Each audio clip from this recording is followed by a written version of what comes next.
Welcome to the Stairway to Heaven. We're coming to you bringing insights into the ever-changing high-frequency currents now bathing the planet and their effect on us all. The source of vital information for the evolving human being. I'm Gwilda Wiyaka. A matter of life and death. Many things are simply part of life. Everything, including plants, animals, and humans, are subject to natural laws. Among them are birth and death. Whether it's the birth of a star or one going nova, all things in this reality go through some form of beginning and demise. As humans, we tend to celebrate birth and avoid death at all costs. For some, the thought of death is shoved under the rug, after which they go on about life as it will never end. Others seem obsessed by death, preparing for it to nauseam, writing and rewriting their wills as if doing so gives them some kind of power over it. Birth and death are both a process of leaving one form and entering a new one, and they have much in common. For instance, a mother and child labor together for 7 to 12 hours, sometimes more, before the child enters the world. To try to rush the process and interfere with drugs or surgery always carries a cost. Drugs can greatly prolong labor, while C-sections result in babies with less resilience. Every part of the birth process has a vital, if hidden, components necessary for the well-being of both mother and child. Death is also a process. Anyone exposed to multiple deaths, such as hospice workers, starts to recognize very distinct steps within the event. Again, comfort care and the use of drugs can slow the process, making the individual less present and able to cooperate with it. Now, I'm not saying that using drugs or surgery in either case is the wrong choice, but simply pointing out the cost of doing so. Everyone is familiar with how one's birth date, time, and place dictate our astrological sign and have influences that follow us throughout our life. What many may not know is that our astrological chart also carries various windows where an exit is most likely. This is not to say we're guaranteed to leave at one of those points, nor does it indicate we can't leave at a time outside of one. It's simply a window of opportunity, if you will, whereby an exit is supported more than other times. So what does dictate our time and circumstance of crossing? We do. As in so many things, whether conscious or unconscious, our intent plays a large role in setting up our exit point and the situations surrounding it. Now that we're constantly being bathed in higher ambient frequency, our intent carries much more influence. It's becoming even more important to be mindful of what we're intending. Unconscious fears have a strong chance of creating the very thing we fear. If we want to be sure we're not unconsciously setting up our demise at an undesirable time and set of circumstances, it's advisable to bring our thoughts, beliefs, and feelings about death into our conscious mind. In my mother's family, Alzheimer's was a huge issue.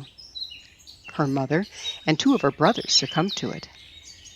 Well, I remember my grandmother's aluminum cookware. Every pot and pan she owned was made from the toxic alloy. Now, whether the high incidence of Alzheimer in her family came from aluminum in the brain or genetic factors or both is anyone's guess.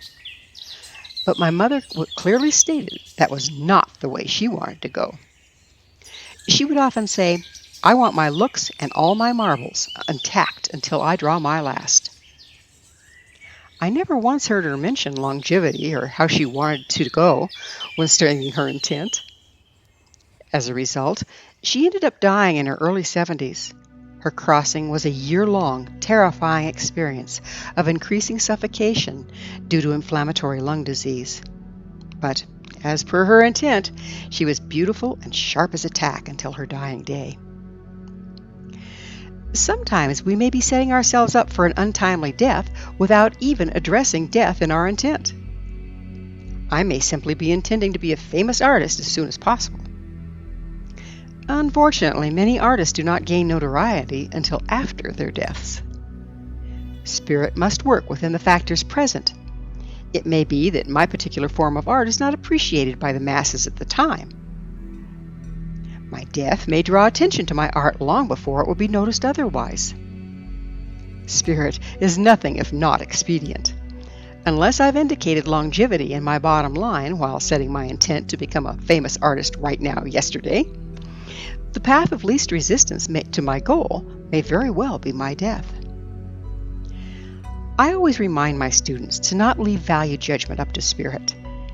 That's what the bottom line is for, giving guidelines as to how we wished our intent to be met.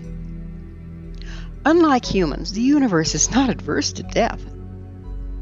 Unless you state otherwise, death will be considered among the acceptable options to reach your stated goal. It's always wise to be careful what you ask for. For more on intent and bottom line, visit StairwayToHeavenMedia.com and see Stairway to Heaven episode number 30, The Hidden Power That Drives Our Lives, Intention and Bottom Line. Belief also plays an important role.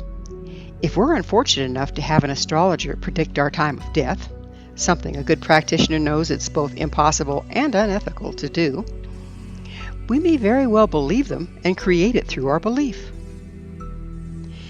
If we believe we'll only live as long as our parents, we're likely to create that as well.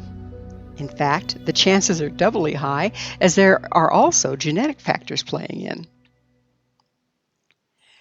When and why did we become so averse to the transition back into spiritual form?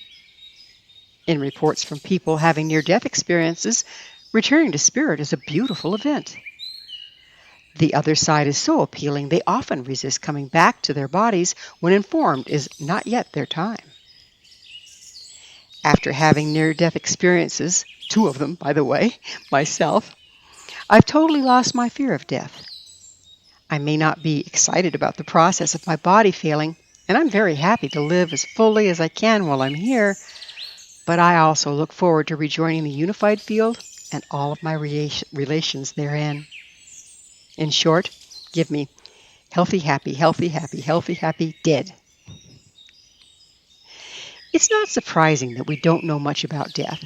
We really don't have even a partial concept of life. We often think we are these bodies that we live in. We view them as our bodies and put much stock in how they look. Many view themselves only as good as their appearance. Yet, merely 10% of our physical body is human. The rest is a community of organisms living in symbiosis.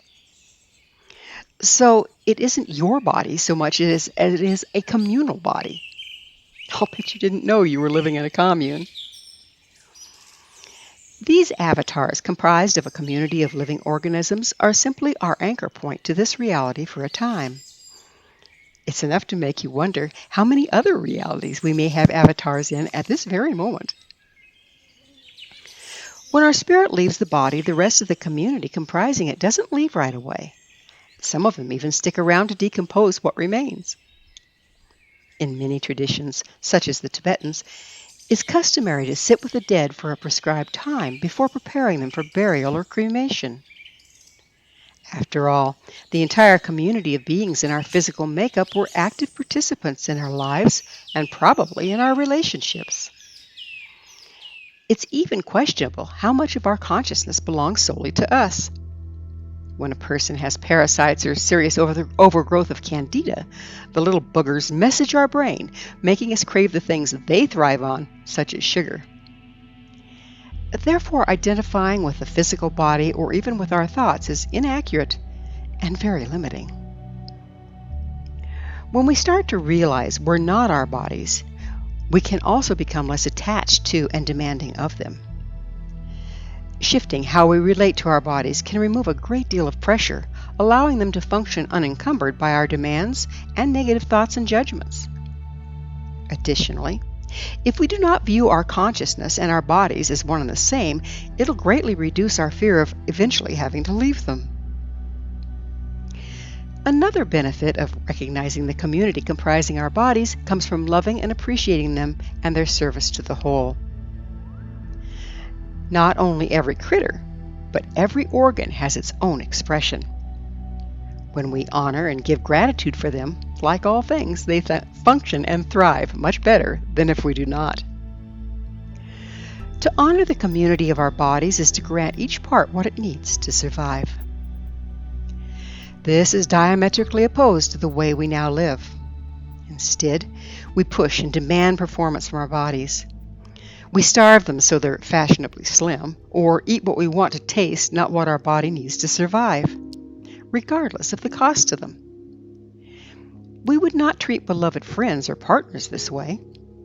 Most of us take better care of our cars, as we know if we don't, they'll break down and leave us high and dry alongside the road. Yet we think nothing of abusing the precious community that unselfishly gives us a house for our spirit during our time here. Life and death are always a question of balance, give and take. The abusive practice of taking from the body as if we're the only ones living in it, and not giving it what it needs to survive, results in severe imbalance. Death results when the imbalance reaches a point that sufficient frequency for life cannot be maintained, regardless of our intentions otherwise. Life and death can only be embraced in the moment. Being present with both is the key to grace. If we live our lives either in avoidance of death or as if we'll live forever, we're not present for either. Many people have been reported dreaming about or speaking of a very exciting upcoming trip just before they die. Consider, if you will, what it would be like if we view death as another grand adventure. This is not really far from the truth. How often do we leave one reality to be birthed into another? Be it birth or death, it's quite the event. Another common occurrence is for the dying to see their dead relations in the room. Often, sensitive people sitting with the one crossing can see them also. Many traditions believe the ancestors come to escort the dying across to the land of spirit. Having been called to help many people cross, I can tell you there's no more miserable transition than the one experienced by someone who does not believe that they will exist after death. Their very fear often prevents them from perceiving the ancestors coming to help find their way. The fear of ceasing to exist causes these individuals such great fear and anxiety, they fight the process tooth and nail and suffer greatly. Look at it this way. When deciding whether to believe in life after death, what have you got to lose in so doing? If you're wrong, you're gone and not around to care anyway. If you're right, you're prepared to embrace the next step of the adventure and transcend into glory, fully present with the experience. While all things in this reality are indeed subject to some form of beginning and demise, let us not forget the phoenix that lives life so passionately she bursts into flame, burning up and falling to earth, only to rise from her ashes again and again throughout eternity. Depending upon the circumstance of our intent, life may be short or life may be long, but only by correcting our relationship to death can we truly live. Thank you for joining me, Gwilda Wiyaka, on the Stairway to Heaven, where we provide updates on the energetic currents facilitating our evolution into conscious, powerful co-creators. As I'm sure you've noticed, not only do the Stairway to Heaven episodes stand alone, but they weave together to form a map to evolution and personal empowerment as we enter the new era. To revisit this or any of our past episodes, visit our archives at www.stairwaytoheavenmedia.com. If you'd like to find out more about me, my school, and the evolutionary tools we offer, visit www.findyourpathhome.com. Until next time, may you be blessed on your sacred path to wholeness. We are here. The time is now.